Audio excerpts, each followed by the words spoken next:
सानपाड़ा ज्येष्ठ नागरिक संघ की ओर से विजय नाहटा का नागरिक सम्मान। महाराष्ट्र राज्य के मुख्यमंत्री एकनाथ शिंदे ने वरिष्ठ नागरिकों को उनके बुढ़ापे में सहारा देने के लिए बुढ़ापे की छड़ी के रूप में वरिष्ठ नागरिकों के लिए एक महत्वपूर्ण घोषणा की है।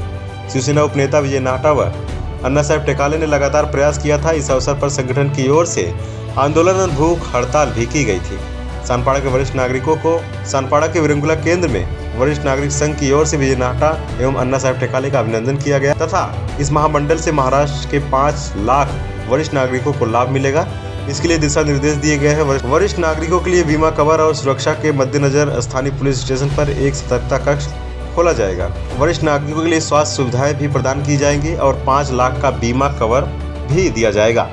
महाराष्ट्र के संवेदनशील मुख्यमंत्री एकनाथ शिंदे ने वरिष्ठ नागरिकों के लिए स्थापना की है। इस मंडल के माध्यम से वरिष्ठ नागरिकों को काफी हद तक सेवा मिलेगी और वरिष्ठ नागरिक अपना अगला जीवन सुखपूर्वक व्यतीत कर सकेंगे। ऐसी जानकारी विजय नाहटा ने दी है। आज मदतीची काठी असं महामंडळ या राज्याचे लोकप्रिय संवेदनशील मुख्यमंत्री एकनाथ शिंदे यांनी स्थापन केलेलं आहे।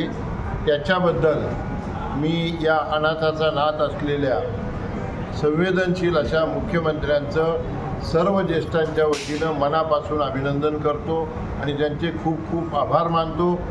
आमच्या सगळ्यांच्या विनंतीला मान देऊन टेकाळे साहेब या ठिकाणी आहेत, जे या देशाच्या सिनियर सिटीजनचे उपाध्यक्ष आहेत आणि येणाऱ्या आठवड्यामध्ये मला असं वाटतं ते या देशाच्या सिनियर सिटीजनचे अध्यक्ष होतील। आमच्या सगळ्यांच्या 8-10 वर्षाच्या प्रयत्नाला यश येऊन मुख्यमंत्र्यांनी GR काढला आहे आणि 50 कोटी रुपयाचं भाग भांडवल या ज्येष्ठ नागरिकांसाठी दिलेलं आहे। त्याच्याबद्दल त्यांचं खूप खूप धन्यवाद। या मंडळाच्या मार्फत आज ज्येष्ठांना वेगवेगळ्या योजनांसाठी वेगवेगळ्या विभागाकडे डिपार्टमेंटकडे जावं लागतं। हे महामंडळ स्थापन झाल्यामुळं सगळ्या योजना एका छताखाली आल्यामुळं काम खूप सोपं झालेलं आहे।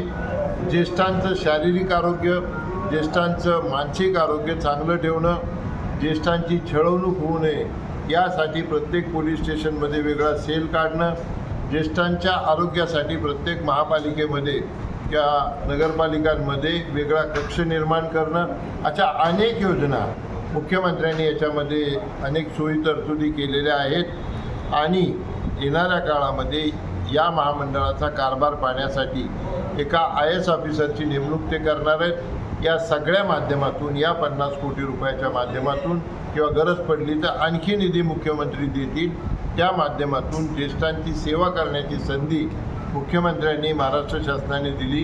त्याचा खूप खूप आम्ही सगळे ज्येष्ठांच्या वतीनं अभिनंदन करतो।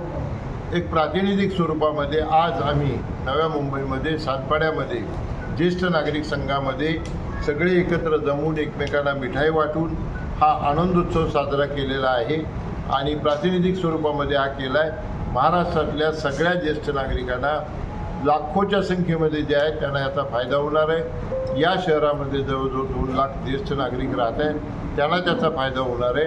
पुन्हा एकदा सगळ्यांच्या वतीनं मी मुख्यमंत्र्यांचे आभार मानतो। वीडियो राहुल कदम साथ पंकज बेनुंसी की रिपोर्ट, आवाज टुडे, नवी मुंबई।